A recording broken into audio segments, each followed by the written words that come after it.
Sub. Nice of you to call.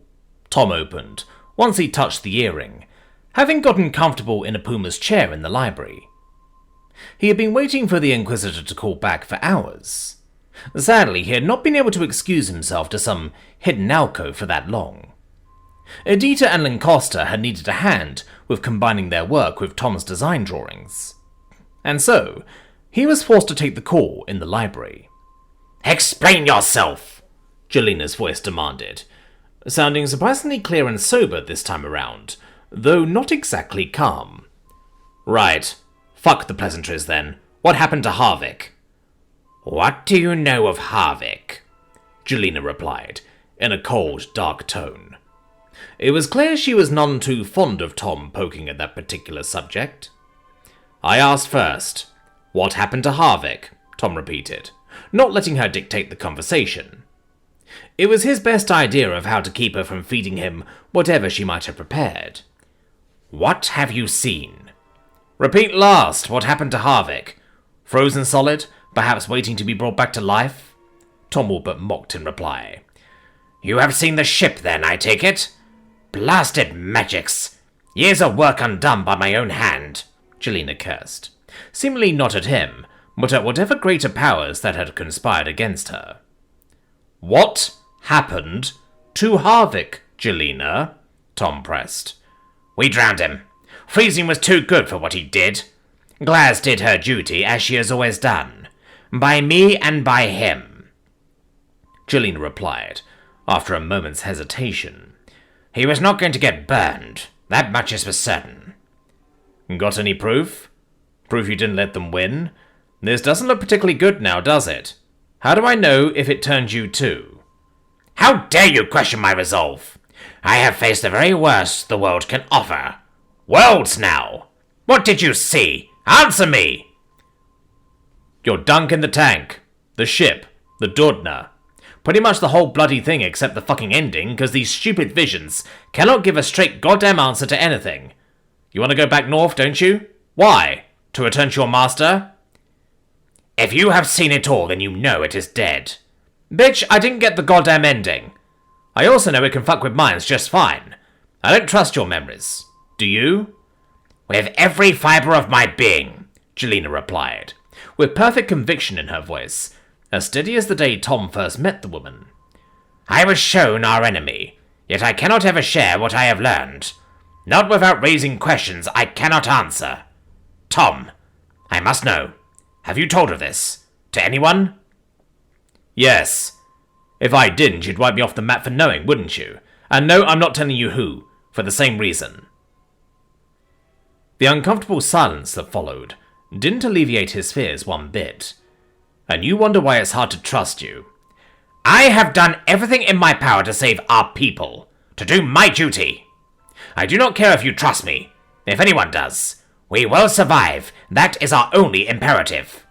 I do not care for their rules, traditions, petty squabbles, their arrogance and their ignorance," Joelina ranted. Tom couldn't help but feel as if he wasn't in fact the target of her ire, despite his rather serious accusations and revelations. "There?" he echoed back to her. "Inquisitors, lords, kings, priests. Sometimes it seems the very gods themselves are against us. Let me be very clear, Tom, and I do not apologize if I am to harm your sensibilities. We are at war with the enemy, and with a kingdom that does not wish to be saved." I get that the Inquisition doesn't exactly agree with you, but you are going to have to elaborate. "There was a vote held today by the Council of Inquisitors, by the Council of Lords, and by the Conclave of the Church of Light. We are not to prepare for the next great war. Increases in recruitment shall suffice, and mercenaries handsomely paid." Hang on, what? You're talking about the war that is going on right now? "No, there is no war. Only troubles on the frontier," Joelina replied darkly. They pulled back the guard. I remember that last year. They said they were abandoning the frontier. They were beaten back and now they claim it's not even a war? "And in the new year they shall bravely retake it, with bolstered numbers ready and willing. We have been ignored, Tom. There will be no opening of our vaults as discussed, and so there will be no disclosing of the project that is you. No calling of banners to raise our forces. Though I must agree I do not know what we were to attack if we did, Marshal. We carry on as planned, in secret, with too many eyes watching. I am sure you have learned to know the feeling. Right. Could maybe have run the idea past us that you were considering going public with the whole thing. Is that not what you wanted all along? To ply your craft under open sky? With pride? Do you? Tom really didn't know why he put it like that. She was right. He would have loved to be more public about what they were doing. To invite like-minded people to teach and to spread the ideas and solutions that would bring forth a new age. But he knew well enough he could do no such thing. Not yet. I have always worked in the shadows, and there I shall stay. For now. But here you are, pulling back my veil, and now you ask me if I am a traitor? On this day of all days? I, who have given everything, year after year. And make no mistake, I shall not stop. But if the world learns of what I have done, even if it was for them, then I have no hope of victory. It will be the end. Yeah. It would seem like that, wouldn't it? Tom had to agree. He didn't know to what extent rules had been bent or broken to get them supplies, to get them a detour. But if put together with accusations of corruption, Bismarcky Keep started to look an awful lot like a rogue black site. And now, gods know how many bumbling buffoons who could not keep a secret of a broken plate know my most important secrets on the darkest of days. Tom, let me be plain as you so wish to have it. I will do anything in my power. I will assassinate lords, bribe colonels, level towns, and keeps to keep this secret. Anything you wish for, anything you can fear. You are my key. Play to my strings and I will give you anything you want. Betray me, and I will stop at nothing to take vengeance from my people. Do you understand?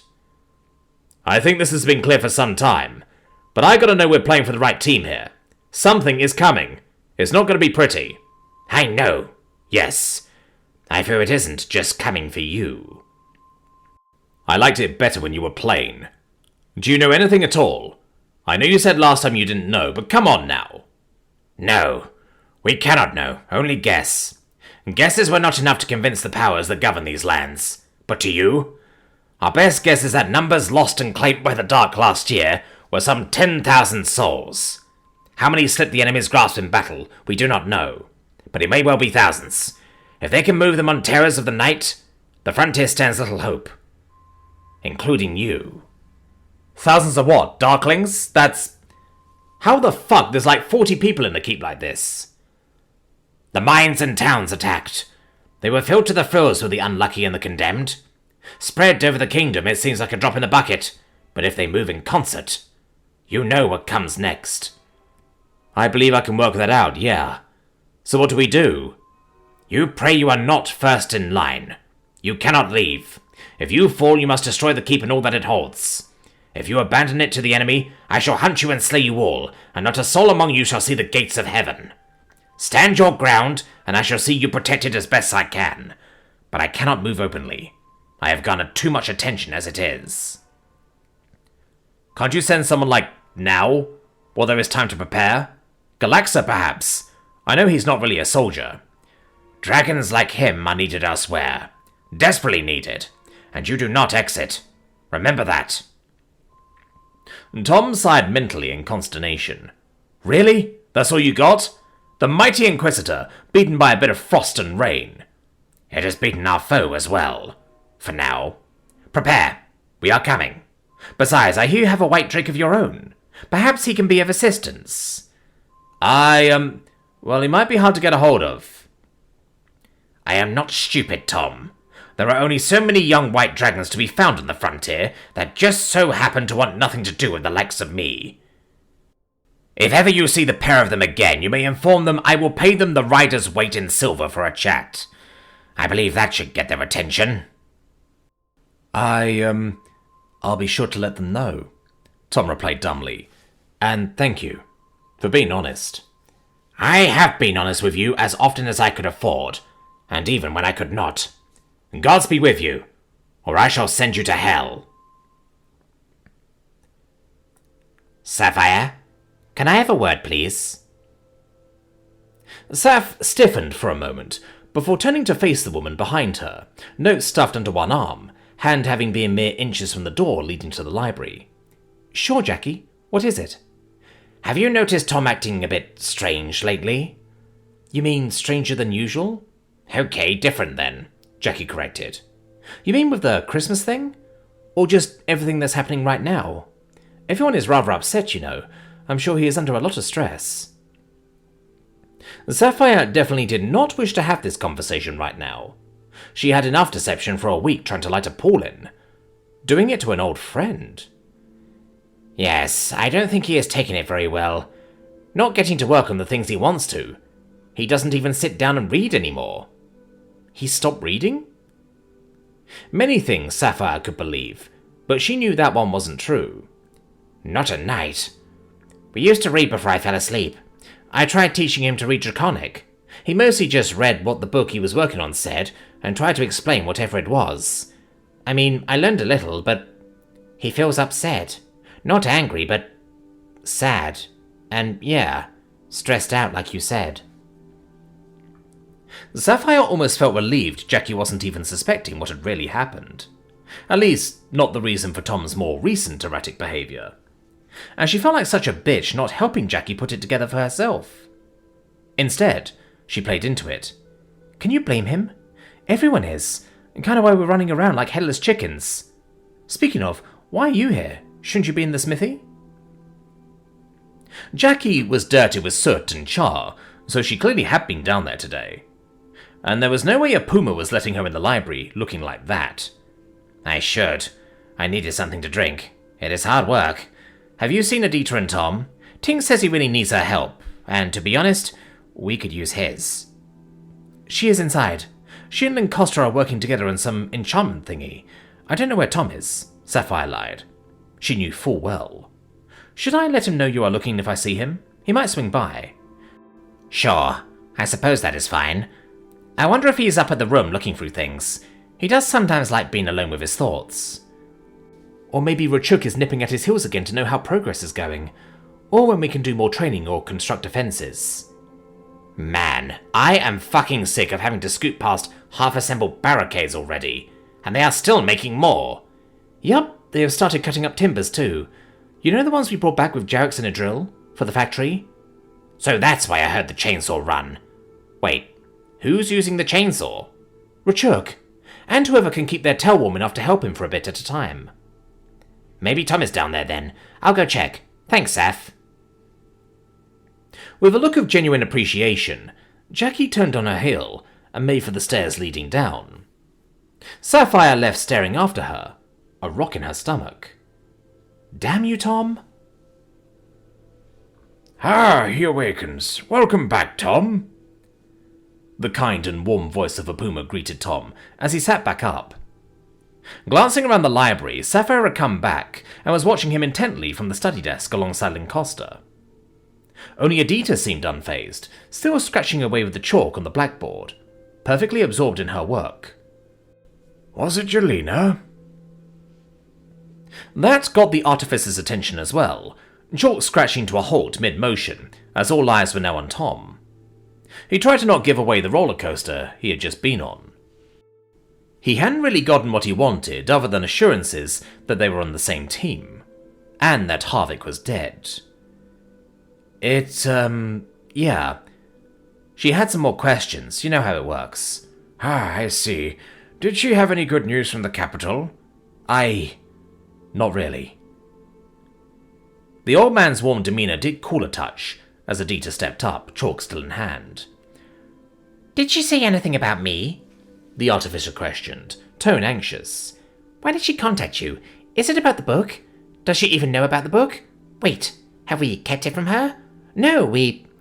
"She didn't ask about you. She's got a lot on her mind right now. I'm sure Paulin would let her know if she feels it is needed." Yes, of course. What does she want? Did she need anything?" "Oh, she just wanted answers to a few questions. Like I said, the whole, 'What is this strange thing, Tom?' Oh, that's a dog. They are great." Adita nodded, head tilt giving away that she didn't understand anything that was going on. Her nervous disposition didn't change, so Tom elected to at least try to calm her nerves a little once again. I am sure she doesn't even mind the book. We are working hard and we're going to spill some milk here and there. All she cares about is her weapons and her war. You are very important to her in that puzzle. Who cares for a misstep or two? Edita nodded again. Her eyes glazed over like she wasn't even there. Of course. I'll be done in a moment. She spun around and hurried back to the blackboard, where she resumed her calculations right away. Some parts of the new enchantment hadn't worked first try. They were designing a new enchantment, not just replicating one, so some teething issues were expected. Or so Tom had been told. He could hardly blame them. Programming with whatever the magic runes and likewise meant, rather than ones and zeros, seemed hard enough to him. And when you had to etch every line of magic code into something and go through days' worth of process just to try and compile it. It would take a few days to do, but then their new gun should be ready for action, or at least a quick demonstration. Same went for their rifles, though without Jarek's there would be no ammunition to test fire them with. It did trouble him a little that they were making multiple rifles before they had even managed to proof the prototype, but time was short and Jarek's was sleepy. One day you'll learn these damn hieroglyphs. You said there was no good news from the capital. Was there some bad? Opuma questioned cautiously. Of course he wanted to know, but he likely feared what answer Tom would give him. There was a vote. She is bloody furious and I don't blame her. The kingdom has decided not to go to a war footing. They are carrying on as usual, just with some more funds for recruiting and hiring mercenaries to bolster the numbers. Oh, I see. Opuma seemed less upset about it than Tom would have thought. That's pretty bad, no? For us, perhaps, but for many others it is hope. What do you mean? The frontier has been left out to dry. Yes, but if the king flies to war, not only do you lose what assistance the royal guard may provide, you lose most of what you yourself can muster. I remember being left here with Nanook and many of our huntresses gone. Rachuk never liked it, nor did I. It is best to wait till they start to gather in some place. Well, they had all winter to gather, and I'm not a general, but I think there is an alright chance we are where they might be headed. Well, they can't move in winter any more than we can. They must go to ground wherever they can brave the cold, Sapphire added with a shrug. And they do still need food and shelter. So, fuck me. Fine. At least it might mean it's not all of them coming. If it were, we'd be fucking gone. And they are not known for working together either, that is most important. They squabble as much as the rest of us. I am sure whatever is coming our way is hardly ready for what you all are creating. Opuma recounted, trying to cheer them up. No one could be ready for what is in store for them here. Tom chuckled half-heartedly. He knew it would mostly be bluster with Opuma. He didn't understand half of what was going on, but he cared. Fingers crossed, eh? We will certainly give them a fright, if not a fight. By blessed technology they shall be vanquished, Edita said, chalk scratching across the board.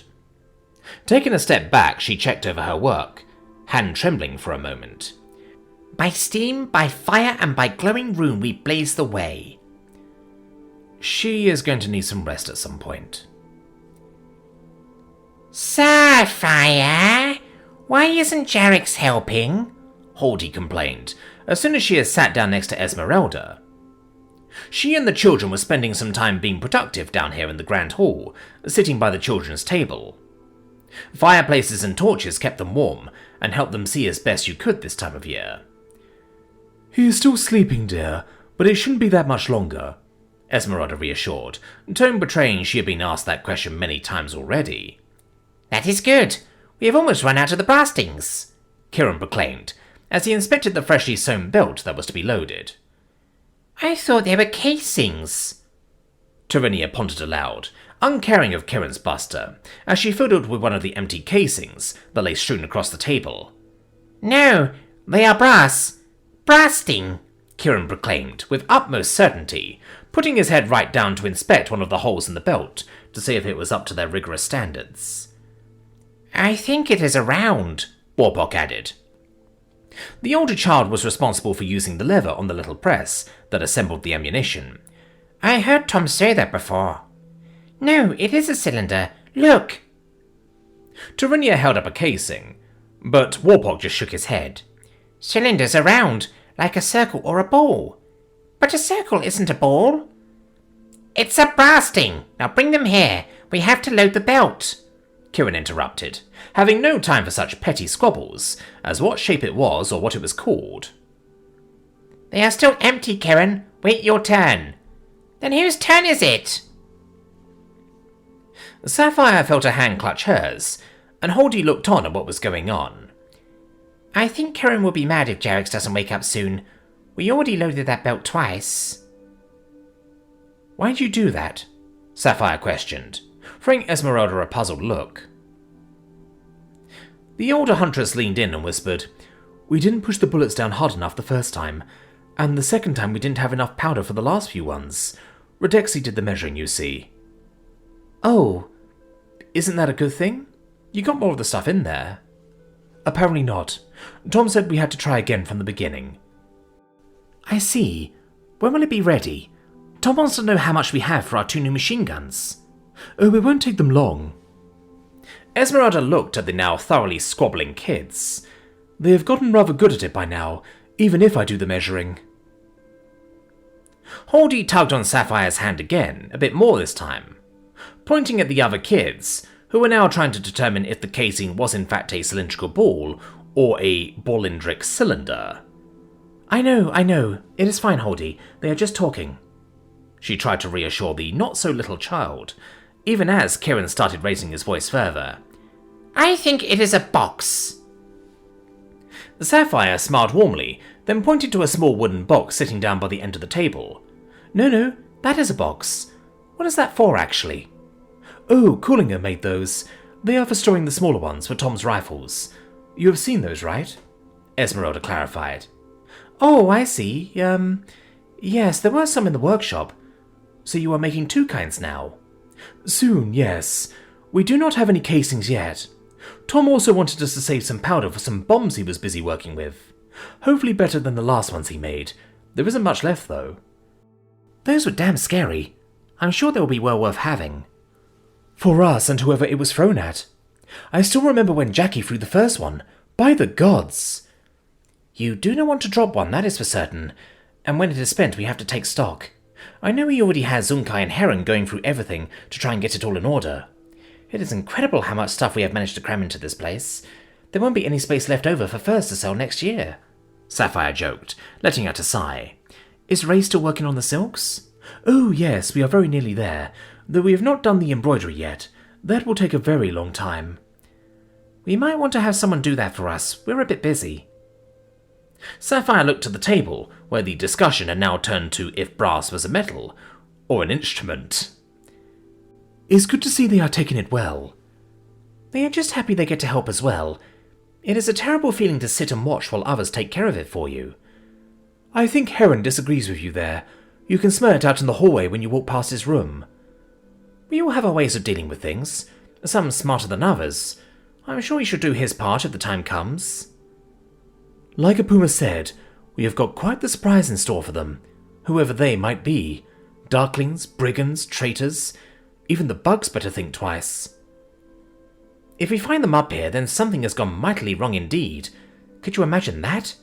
Beetles the size of oxen flying around, felling trees as a snack? If Apuma is to be believed. Still better than bees, I think. But knowing our luck, I bet you it's some fucker who got away last year coming back for another attempt. Or someone who sent them. Whoever it is, the gods do not approve of them, light or dark. What makes you say that? Sapphire questioned, furrowing her brow. We did not get any warnings of darklings last year, now did we? Even with all that happened. Certainly not like this. At least we took our vengeance, and we will be adding to the tally if they ever dare show themselves here again. Esmeralda's mood did not improve, throwing a mournful glance at Holdy, then to Tunia. She was handily ignoring the argument around her, trying to stack the empty shell casings without them rolling away. A tug on her hand prompted Sapphire to look down once more. Yes? What is it, Holdy? What does the Darkling say?